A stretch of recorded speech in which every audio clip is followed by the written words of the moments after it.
किस तरह से देखते हैं? बहुत नजदीक है चुनाव, बहुत ही कम समय बाकी रह गया, विजन क्या है?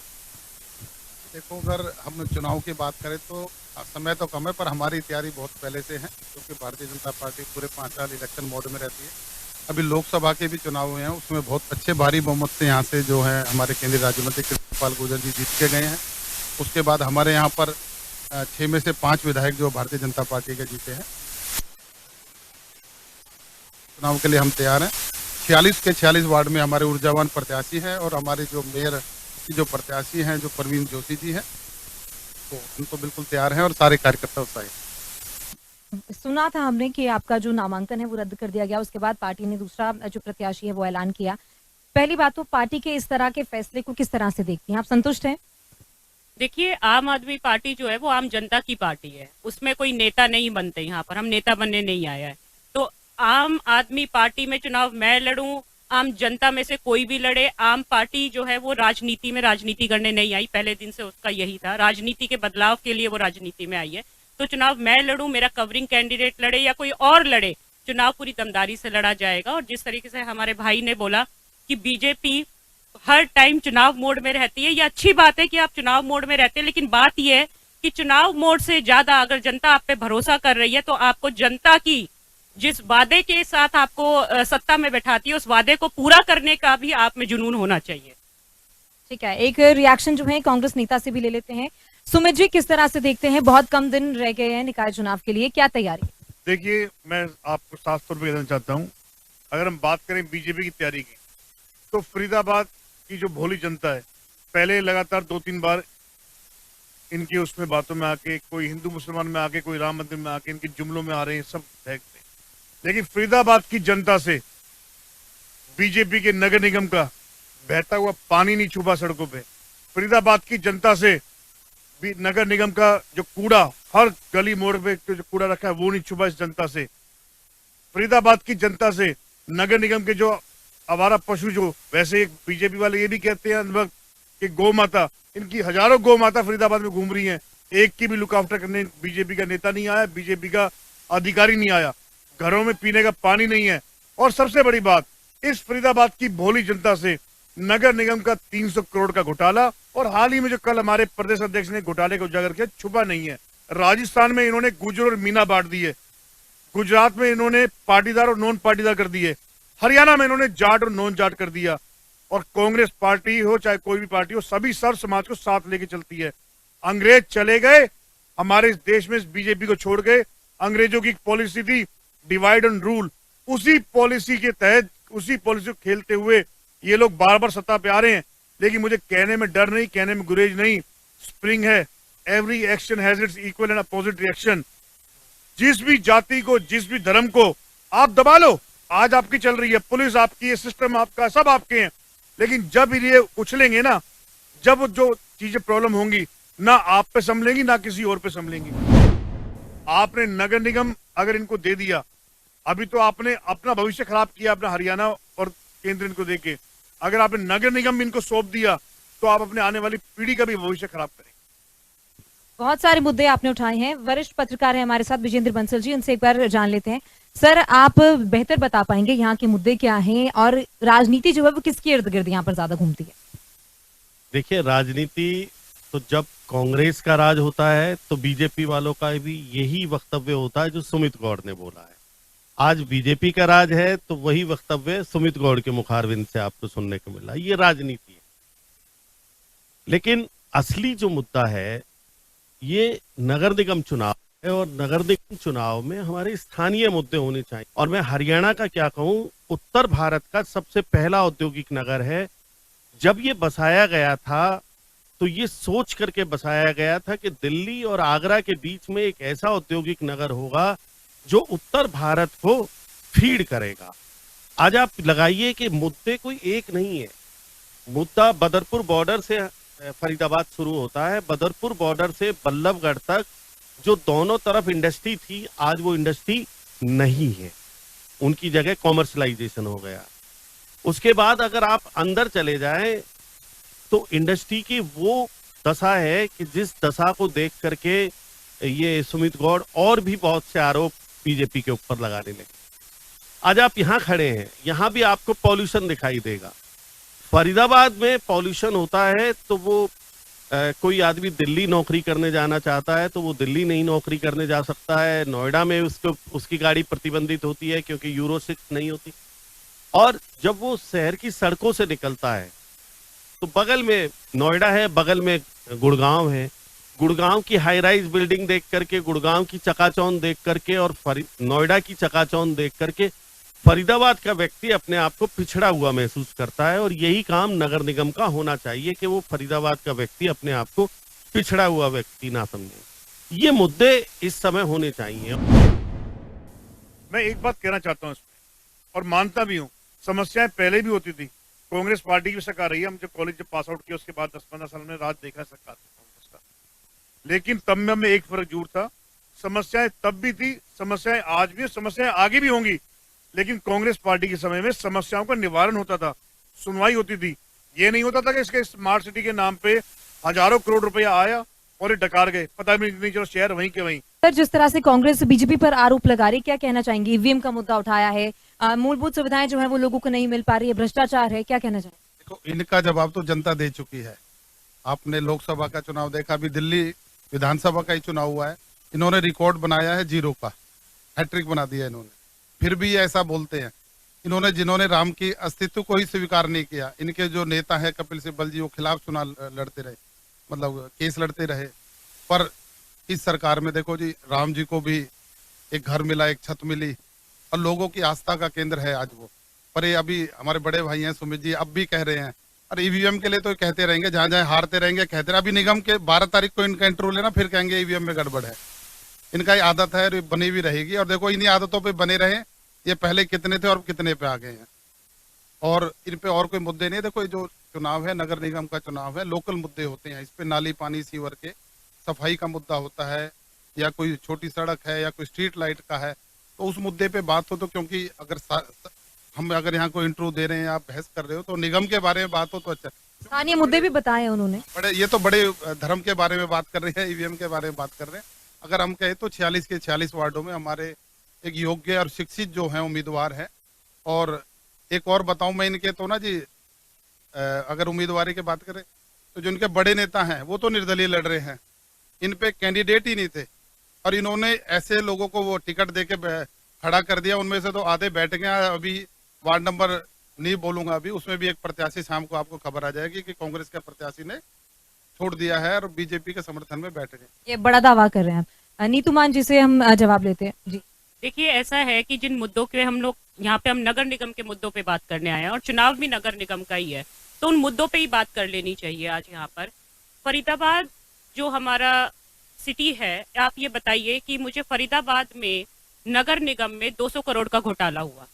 200 करोड़ का घोटाले में सबसे ज्यादा जो यहाँ पर सीवर, यहाँ की सड़कें, यहाँ पे पानी और निकासी के ऊपर जो फर्जी बिल बन गए थे, उन पर आज तक भी कार्रवाई नहीं हुई। 200 करोड़ तो ये आपको बताया जा रहा है, अगर इस पे एक रिपोर्ट बना दी जाए और सीए की रिपोर्ट आ जाए तो उसमें ये शायद हजारों करोड़ का घोटाला माना जाएगा।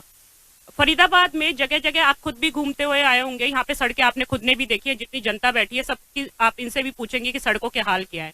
निकासी नहीं है हमारे यहाँ पर, और हर जब भी बरसातें होती हैं हजारों एक्सीडेंट हो जाते हैं यहाँ पर, हजारों हमारे भाइयों की जान चली जाती है, लेकिन उस पर आज तक सरकार की आंख नहीं खुली है। यहाँ पे आपके यहाँ पे जो कूड़ा उठाने वाली जो कंपनी है वो इको ग्रीन कंपनी है। आपने देखा होगा जगह जगह इको ग्रीन के डब्बे रखे हुए हैं। वो इको ग्रीन का आज तक भी आपको एक सिपाही नहीं मिला होगा कि कूड़े उठा ले जाए। और आप फर्जीवाड़ा देखना इस भाजपा का, उस पे आपके बिल पास हो रखे हैं, आप निकलवाइए गूगल से।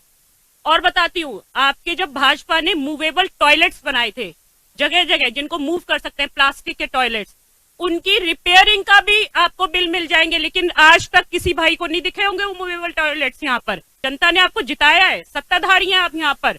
अब प्रशासन की बात है कि आपने काम क्या करके दिए हैं यहाँ पर। अब आपको ये नहीं है कि हम राम जी, हम भी धार्मिक हैं, हम भी हिंदू हैं, हिंदू मुसलमान और राम जी के नाम पर वोट नहीं मांगेंगे नगर निगम के चुनाव पे। ये आप वोट मांगेंगे जब आप बड़े चुनाव में, आपको इस पे वोट मिल चुका है।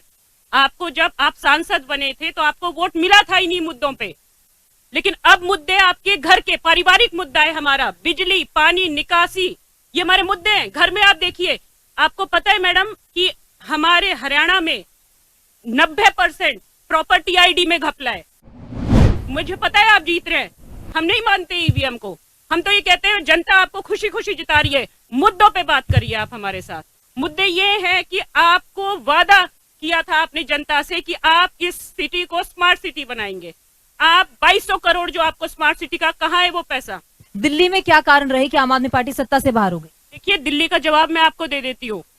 भाजपा सरकार ने हर एक सांसद 240 सांसदों के घर पे 100 वोट बनवाए। ईडी, सीबीआई, पुलिस का दल बल के साथ चुनाव लड़ा गया आपके दिल्ली प्रदेश में। उसके बाद भी आपको सिर्फ 1.5% वोट मिला ज्यादा हमसे।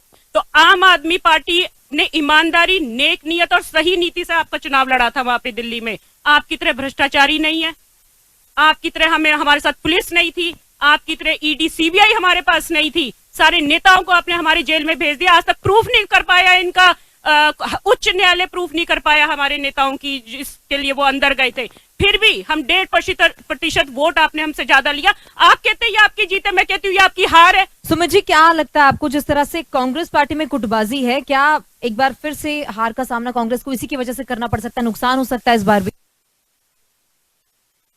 नहीं है, मनभेद जरूर है, और मनभेद तो बीजेपी में भी है। मनोहर लाल खट्टर जी का और विज का प्रेम किसी से छुपा नहीं है। दोनों को कभी एक गाड़ी में साथ नहीं देखा, दोनों को कभी एक स्टेज में साथ नहीं देखा। पूरा देश जानता है कितना इनका 36 का आंकड़ा बीजेपी के नेताओं का। सेकेंडली, अभी मेरे बड़े भाई कविंद्र फागना जी ने, बीजेपी वालों ने कहा कि एक और पार्षद आज किसी वोट का बैठने वाला है। बिल्कुल बैठने वाला होगा। मैं कह रहा हूँ एक क्यों हो सकता, 3 बैठ जाए। जो इतने भी हमारे पार्षद कैंडिडेट हैं, सबके पास या तो पैसे की ऑफर आ चुकी है, या डराया जा रहा है, धमकाया जा रहा है, और उनके व्यापार तक को नुकसान पहुंचाने की धमकी दी जा रही है। तो उसी चक्कर में यस, हमारे 3-4 पार्षद बैठे हैं, उनमें से एक बिका भी है, उनमें से 3 डरे भी हैं, और आगे भी ऐसा हो जाएगा। बता रहे कविंदर जी, दावा कर रहे हैं, एडवांस से बता रहे हैं। ये तो मरवा भी सकते हैं आदमी को। मैं ये पर्टिकुलर बात बीजेपी के लिए कर रहा हूँ, क्योंकि ये तो जो कविंद्र जी हैं, ये बड़े भाई हैं, ये मेरे फिर भी पहले हमारी कांग्रेस पार्टी में ही थे, शरीफ जन है, लेकिन पार्टी इनकी गलत है, इनकी पार्टी की विचारधारा गलत है। हमारी जो मेयर प्रत्याशी है, मैं आपको उनके बारे में थोड़ा बताना चाहता हूँ, श्रीमती लता रानी चंदीला, जो कि रिंकू चंदीला यूथ कांग्रेस के भाई हैं हमारे, वो भी जिलाध्यक्ष रहे हैं, मैं भी जिलाध्यक्ष रहा हूँ। इस शहर में हम ही वो लोग हैं, मैं ही वो हूँ या ये रिंकू वो लोग हैं, जिन्होंने पिछले साल भी शहर की मेन प्रमुख सेक्टर की सड़कों पे इस बीजेपी सरकार को जगाने के लिए नाव तक चलाई है। शहर में पक्की सीमेंटेड रोडों पे 4-4 फीट पानी है, जिसमें 45 फुट लंबी नाव हमने चलाई। कूड़े के ढेर पे हम बैठे हैं, सारा ऑन रिकॉर्ड है। एक बार जनता से भी पूछ लेते हैं, जनता के क्या मुद्दे, जनता का क्या कहना है। सर, किस तरह के मुद्दे जो हैं यहाँ पर मेन है, प्रमुख मुद्दे क्या हैं और क्या मुद्दे देखकर जनता वोट देगी इस बार? हमारे यहाँ के प्रमुख मुद्दे मैडम पता क्या है कि हमारे यहाँ पानी और ये जो सड़कें और सीवर, ये मेन मुद्दे हैं इस शहर के। ये अगर ठीक करते हैं तो हम उस आदमी को ही लाना चाहते हैं जो हमारे इन कामों को पूरा करेगा। तो इसी के ऊपर इसका मुख्य वो रहेगा, फोकस रहेगा इसके ऊपर कि इन लोगों को ये ध्यान में आना चाहिए कि वो जो भी पार्टी, कोई भी पार्टी हो, हमारे इन मुद्दों पे अगर पूरी तरह फोकस नहीं करेगी, हमें लगेगा कि ये आदमी हमारे लिए ऐसे काम कर रहे हैं। सीवर की सबसे बड़ी समस्या है, बहुत बड़ी समस्या सीवर की और निकासी की, पानी की, ये सबसे बड़ी समस्याएं हैं यहाँ इस एरिया में। तो इसको अगर पूरा नहीं करेंगे तो हो सकता है कि उस आदमी को आगे बहुत बुरी तरह नेगलेक्ट भी करना पड़े। ठीक है, लोकसभा विधानसभा के जो चुनाव होते हैं, उनके जो रिजल्ट्स आते हैं, क्या उसके आधार पर भी जनता निकाय चुनाव के जो प्रत्याशी होते हैं उन्हें चूज करती है? मैं एरिया का वाइज होता है, पर्सनल मुद्दे भी होते हैं, किसी से थोड़ी बहुत नाराजगी हो, लेकिन मेन है काम। यहाँ फरीदाबाद में सफाई का, सफाई चारों तरफ देखोगे सफाई की कमी है। इसी आधार पर मैं तो कहता हूँ बीजेपी वालों को ध्यान देना चाहिए। ये गौड़ साहब कह रहे हैं सफाई, बिल्कुल लोकसभा में बोला है। अब भाई फरीदाबाद में जाकर देखो, गंद का ढेर पड़ा है। इस चीज पर जरूर ध्यान देंगे। बस मैं तो इतना ही कह रहा हूँ, सफाई का भी ध्यान।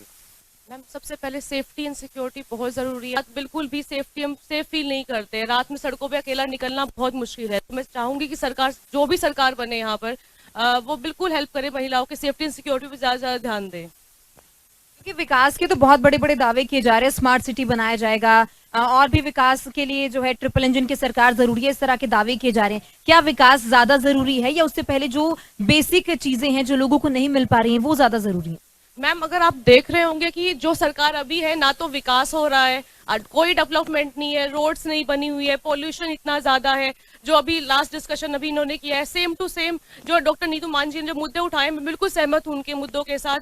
क्या मुद्दे हैं फरीदाबाद के? निकासी और वही है मुद्दे हमारे, तो पानी की निकासी और सीवर और सफाई। गंद के ढेर लगे पड़े हैं, जहाँ भी जाके देखोगे सारी जगह यही हमारे यही मुद्दे हैं 2-3। पहले तो खुद समझे मुद्दे क्या है, क्या इनको पता नहीं? क्या ये शहर में नहीं रह रहे क्या? ये भी तो इसी शहर में रहते हैं, गंदगी ये भी देखते हैं। हम क्या कहेंगे, ये खुद को बोलो, इनसे पूछो, ये खुद बताएंगे कि मुद्दे क्या है। बहुत सारी चीजें हैं जो कि जनता द्वारा उठाई जा रही हैं, खासतौर पर सबसे ज्यादा निकासी, सफाई व्यवस्था, ये सब चीजें उठाई जा रही हैं। काफी लंबे समय से केंद्र में भी बीजेपी की सरकार है, अब तीसरी बार ऐतिहासिक जीत बीजेपी ने दर्ज की हरियाणा में। क्यों अभी तक की चीजें जो है वो पूरी नहीं हो पाई है? निगम की बात करें तो 3 साल जो है चुनाव लेट हो गए इसी कारण से, और अब चुनाव चल भी रहा है। बहुत जल्द हमारी पार्टी का संकल्प पत्र आने वाला है। जो भी लोकल मुद्दे हैं उनके बारे में उस संकल्प पत्र के माध्यम से बताया जाएगा कि हमारी योजनाएं क्या क्या है, कि पानी के लिए रेन्यूएबल लाइन कितनी आने वाली है, या सीवर की जो समस्याएं हैं, क्योंकि आबादी एकदम बढ़ती जा रही है, लाइनें पुरानी डली हुई हैं। बल्कि अगर मैं अपनी NIT विधानसभा की बात करूं तो उसमें एक नई DPR हमने तैयार कराई है कि सीवर लाइन किस गली में कितने इंच की होनी चाहिए, मेन लाइन कितने की होनी चाहिए, डिस्पोजल कहाँ पे बनना चाहिए, पानी के लिए बूस्टर कहाँ पे बनना चाहिए, उस चीज की सबकी तैयारी हो चुकी है। और संकल्प पत्र में अभी सभी को पता चल जाएगा कि भारतीय जनता पार्टी की इस निगम में और इस शहर के लिए क्या क्या योजना।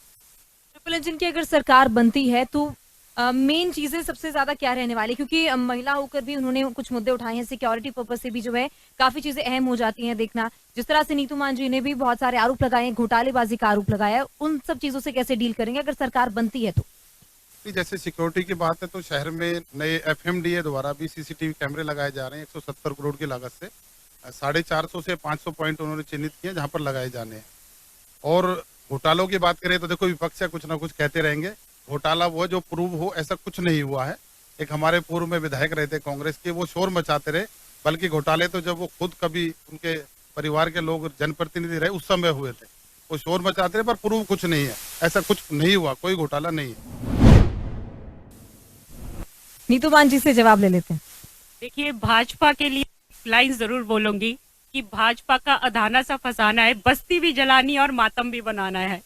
तो ये उनका वो है कि इनके जैसे अब मेरी बहन ने बोला कि सिक्योरिटी की प्रॉब्लम है। देखिए, सिक्योरिटी की प्रॉब्लम है हमारे यहाँ पे, बहुत जबरदस्त प्रॉब्लम है फरीदाबाद की। इस दौर में अंदाज निराले देखे हैं, फैसला कत्ल का कातिल के हवाले देखे हैं तो ऐसा है कि आप खुद ही घोटाला करते हैं और खुद ही क्लीन चिट दे देते हैं। इनका घोटाला हुआ, इन्होंने क्लीन चिट दे दी। इनके प्रदेश अध्यक्ष के ऊपर रेप केस लगा, इन्होंने क्लीन चिट दे दी। अब भाई सरकार आपकी, प्रशासन आपका, हम तो सिर्फ मुहावरों से ही काम चला सकते हैं। लेकिन ये वादा जरूर है जनता से हमारा कि आपने भाजपा को बहुत समय दिया, आपने भाजपा को जो वादा आपके साथ भाजपा ने किया उसके लिए आपने बहुत समय दिया। अब समय है बदलाव का, और ये चुनाव जो है वो थोड़ा निर्णायक चुनाव होना चाहिए, क्योंकि अगर विपक्ष नहीं होगा तो लोकतंत्र की हत्या हो जाएगी, और विपक्ष होगा तभी लोकतंत्र आगे बढ़ सकता है। और मैं यहाँ बैठी जनता से अपील भी करना चाहूंगी कि आपके भाजपा के सांसद, मंत्री, विधायक सब मस्त हैं, लेकिन आप, हमारी फरीदाबाद की जनता पस्त है, और उनको अब समझ जाना चाहिए कि विपक्ष को लाइए, और विपक्ष भी ऐसा ठोक पीट के विपक्ष आए जो आम जनता के बीच का विपक्ष हो, जो आपके घर तक के आपकी समस्याओं को सुने। आपकी राजनीति करना अच्छी बात है, लेकिन राजनीति अगर शिक्षा पे की जाए, राजनीति आपकी चिकित्सा पे की जाए, राजनीति आपके बच्चों के भविष्य पे की जाए, राजनीति महिलाओं के सम्मान पे की जाए, राजनीति बड़े बुजुर्गों के सम्मान पे की जाए, तो राजनीति करनी चाहिए। अदरवाइज जो मुद्दे भाजपा उठाती है या मुद्दे जो कांग्रेस उठा लेती है, EVM, ये मुद्दे आपकी आम जनता के मुद्दे नहीं है, इन पे राजनीति नहीं होनी चाहिए।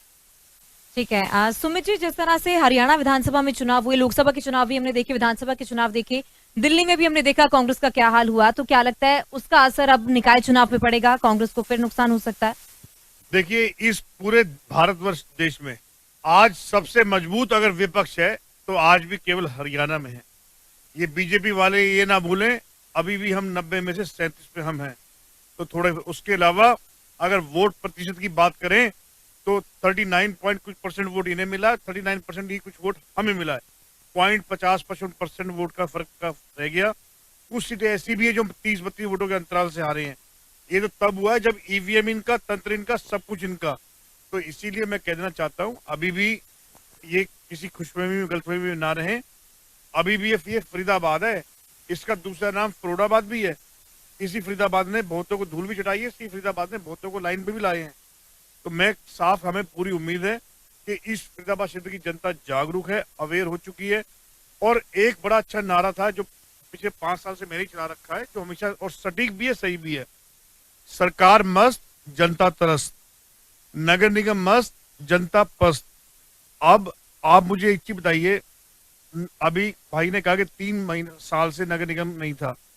हरियाणा में बीजेपी थी, केंद्र में बीजेपी थी, फरीदाबाद में सेंटर मिनिस्टर था, इनके कई एमएलए थे, इनका मिनिस्टर भी थे। तो तब क्यों नहीं पानी उठा यहां से? तब भी क्यों सड़कों पे पानी जमा रहा?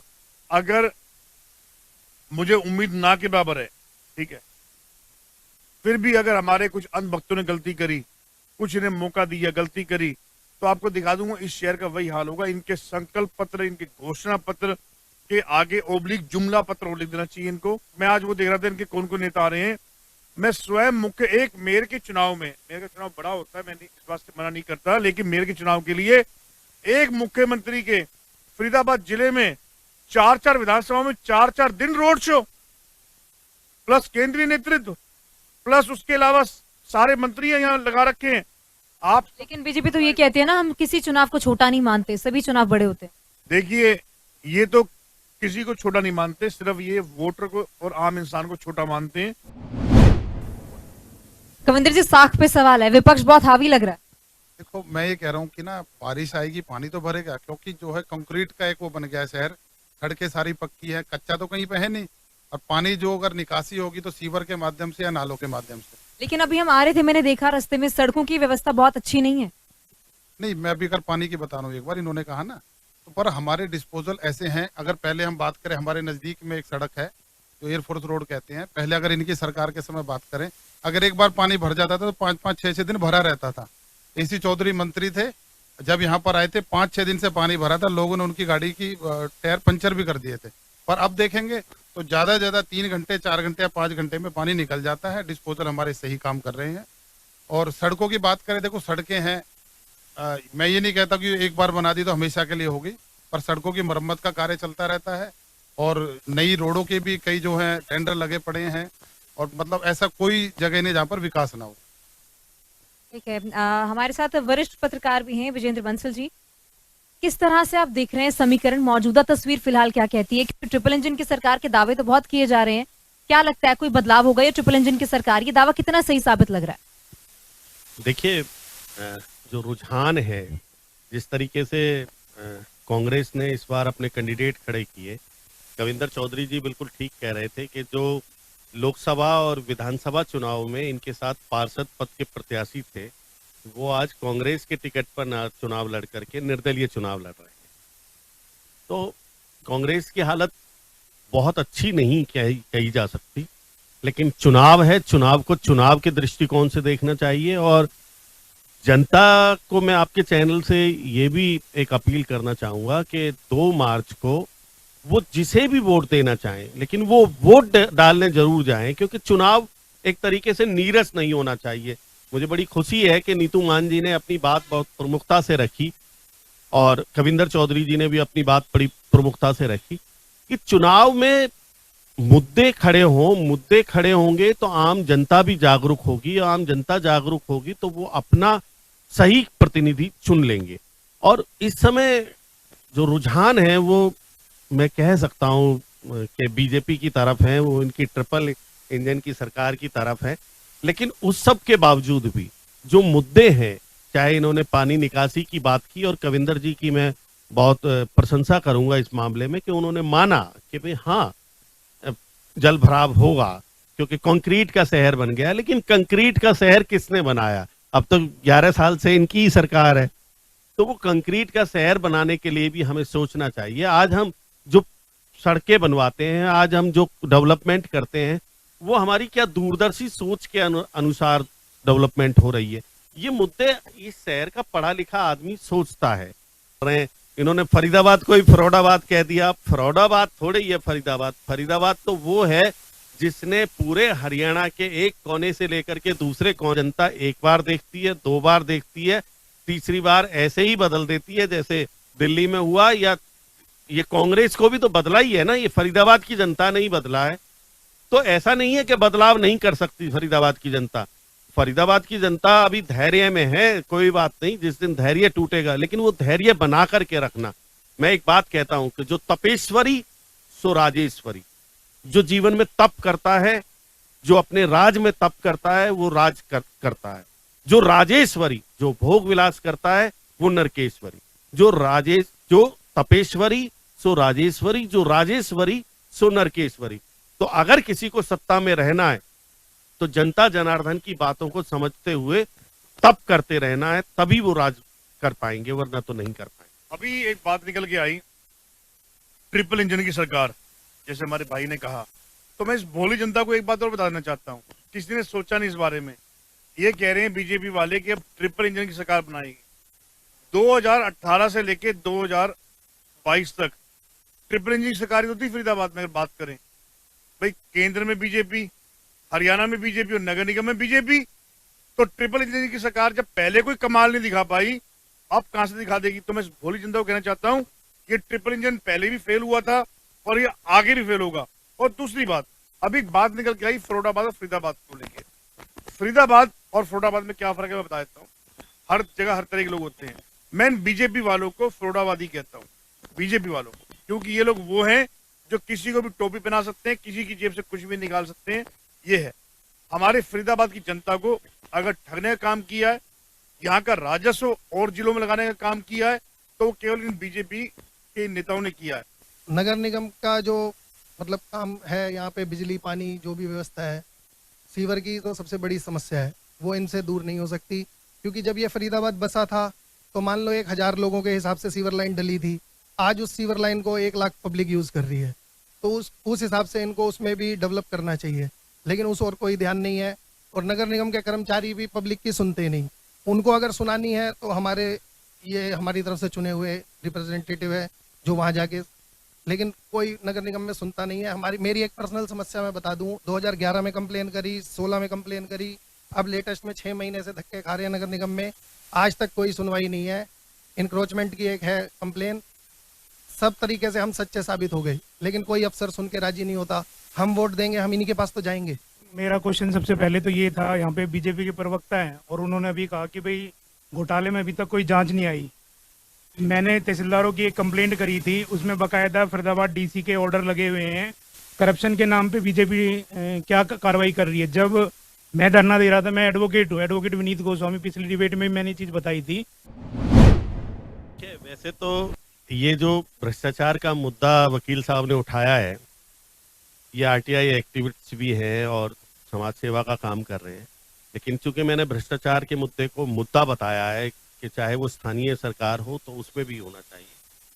इनके जो दोनों तीनों मुद्दे हैं वो हैं तो राज्य सरकार से संबंधित, वो नगर निकाय चुनाव के संबंधित नहीं है, लेकिन मुद्दे इनके बिल्कुल सटीक है। जो तहसीलदार, जो पटवारी भ्रष्टाचार में ग्रस्त हैं, उनके खिलाफ केवल एक लिस्ट तो निकाल दी है हरियाणा सरकार ने, लेकिन अभी तक उनके ऊपर कोई कार्रवाई नहीं हुई है। अगर देखिए, फरीदाबाद में जनसंख्या बढ़ रही है, औद्योगिक नगर है, एक 500 गज के प्लॉट में अगर 6 यूनिट बनती हैं और उनमें 2 यूनिट का कोई रजिस्ट्री हो गई है, तो अगर 50 प्लॉटों में रजिस्ट्री हो गई है तो और जो बकाया 50 प्लॉट है उनमें रजिस्ट्री क्यों नहीं करते? या तो पहले जब आपने किए तब आप गलती पे थे, या आज आप नहीं कर रहे हैं तब आप गलती पर हैं।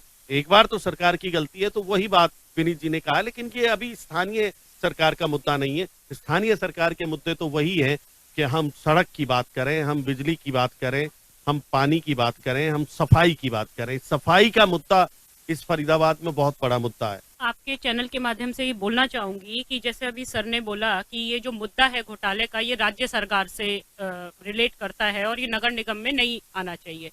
लेकिन जानने की बात ये है कि इन घोटालों में जिनका नाम था, जैसे सुशील शर्मा जी, हमारे नेहा सारन जी, ये आज भी हमारे नगर निगम के चुनाव में आरओ ऑफिसर बन के बैठे हैं। तो ये जो चुनाव हो रहा है, ये कितना निष्पक्ष चुनाव होगा, ये देखने वाली बात भी होगी आपकी। क्योंकि अगर ये घोटालों में निलंबित है और घोटाले में अगर इनका नाम है और इनके ऊपर सुप्रीम कोर्ट की भी जो केस चल रहा था, इनकी बेल कैंसिल हो गई थी, उसके बाद आज के दिन भी ये आरओ ऑफिसर हैं हमारे यहाँ पे नगर निगम के चुनावों में। तो ये जो चुनाव हो रहे हैं, इसको आप कितना ट्रांसपेरेंट चुनाव मानेंगे, ये देखने वाली बात है हमारी। और दूसरी बात मैं और बताना चाहूंगी कि जैसे हमारे भाई ने बताया कि टेंडर पास हो गए हैं कि सीसीटीवी के, जैसे अभी पत्रकार जी ने बोला कि मेरे को ये क्वेश्चन नहीं उठाना चाहिए था, ये जायज बात है, नगर निगम का नहीं है ये। लेकिन मैडम यहाँ पे महिलाओं का जो जवाब है, आप ये बताइए कि जो टेंडर्स की बात हो रही है कि सीसीटीवी के हमने ये टेंडर्स दिए हैं, इन टेंडर्स की भी जांच करा लीजिए। ऐसा कोई टेंडर पास नहीं हुआ जिसमें इन्होंने सीसीटीवी का बताया है, कोई इस तरह का टेंडर पास नहीं है। और जो ये महिला ने आज उठाया है कदम की हमारी सिक्योरिटी, एक्चुअल में ये सिक्योरिटी इश्यूज है, ना आपने सीसीटीवी के ऊपर कोई काम किया, ना धरातल पे आपके कोई टेंडर्स हैं। और मैं बता देती हूँ कि 15 सेक्टर में जैसे इन्होंने हमारा 3 घंटे के अंदर पानी डिस्पोज ऑफ हो जाता है, इतना निकासी का मेजर इश्यूज है कि घरों के, आपके जो पॉश एरिया बोलते हैं सेक्टर 15, उनके सीवरेज में से भी ओवरफ्लो हो जाता है। जैसे भाई बड़े कॉन्फिडेंट हैं कि हम 12 मार्च को दोबारा आ रहे हैं, बिल्कुल आएंगे। ये मैं आपको आज बता रही हूँ, जिस तरह का चुनाव ये करवा रहे हैं कि कांग्रेस के और आम आदमी के मेयर पद की उम्मीदवार मैं यहाँ की बेटी रही, 22 साल से वोट डाल रही हूँ मैं यहाँ पे, और आज मुझे कह दिया गया कि आप वोट तो डाल सकते हो लेकिन आप कैंडिडेट नहीं हो यहाँ के। तो ये चुनाव कितना ट्रांसपेरेंट होगा, ये देखने वाली बात है। यहाँ पे जो रिटर्निंग ऑफिसर्स हैं वो घोटाले में संलिप्त है, फिर भी उनको रिटर्निंग ऑफिसर बना दिया गया, तो चुनाव कितना ट्रांसपेरेंट होगा, ये देखने वाली बात होगी। राजधानी दिल्ली के साथ फरीदाबाद लगता है, क्या आपको नहीं लगता कि राजधानी के साथ अगर ये शहर लगता है तो उसी हिसाब से इसका विकास होना चाहिए, उसी हिसाब से यहाँ की जो मूलभूत सुविधाएं जिससे लोग काफी परेशान हैं वो सब सॉर्ट होनी चाहिए? ये बिल्कुल एनसीआर में फरीदाबाद दिल्ली से सटा हुआ है और ये औद्योगिक नगरी है। फरीदाबाद को कहते हैं भारत दर्शन है, पूरे भारत के लोग यहाँ पर रह रहे हैं और छोटी छोटी उद्योगों की इकाइयां यहाँ पर लगी हुई है। तो उस हिसाब से जो है एक मास्टर प्लान तैयार है, निगम की एक योजना तैयार है कि किस तरीके से इस फरीदाबाद को और आगे बढ़ाया जाए, कैसे यहाँ पर धरातल पर योजनाएं लाने जाए। क्योंकि निगम का जो काम है सफाई का बड़ा मुद्दा है, उसके लिए भी योजना तैयार है। नई कंपनी, क्योंकि इको ग्रीन जैसा अभी बताया था विजेंद्र भाई साहब ने कि उनको एक टेंडर दिया गया था पर उन्होंने सुचारू रूप से काम नहीं किया। वैसे डोर टू डोर कलेक्शन ठीक है, पर इन्होंने जो खत्ते थे नहीं उठा पाए तो उनको नोटिस दिया गया और उस कंपनी का जो टेंडर रद्द कर दिया गया है।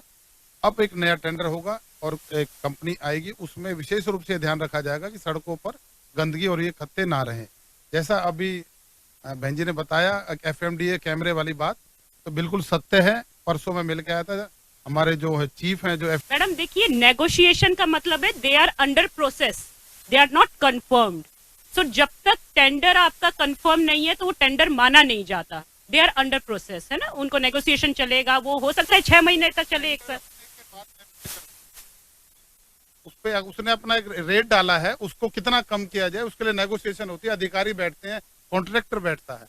ये परसों मैं इसलिए खुद मिल गया हूँ, इसलिए मैं बड़ी जिम्मेदारी से बात कह, कोई और कहता तो शायद मैं नहीं मानता, मैं खुद मिल। ठीक है, एक बारी जी एक बात मैं कहना चाहता हूँ। सबसे पहले तो कविंद्र भाई को एक बात के लिए मैं इन्हें धन्यवाद करूंगा कि बीजेपी के पहले वो प्रवक्ता हैं जिन्होंने अपनी गलतियां भी मानी, और जब मैंने कहा कि आप कसम खा लेंगे मेरे साथ चल के, तो अगर कोई और प्रवक्ता होता बीजेपी का, वो मंदिर में घुस के गंगा जल लेके भी झूठी कसम खा लेता, मैं तो साफ कह रहा हूँ।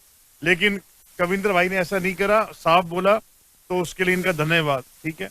और दूसरा, और हाँ जी, और दूसरी बात, एक बात और कहना चाहूंगा कि देखिए, साफ कह रहा हूँ, ब्राह्मण हूँ, गलत बोलता नहीं हूँ। शाम के टाइम वैसे थोड़ा बहुत तो पूजा पाठ करता ही हूँ, मानता ही हूँ। ना इन्होंने पहले कुछ किया, ना आज कुछ किया, ना आगे कुछ करेंगे। अब चाहे तुम फरीदाबाद वासियों किसी को बना दो। सबके अलग अलग तरह के मुद्दे हैं, आरोप प्रत्यारोप का जो सिलसिला है वो लगातार जारी है।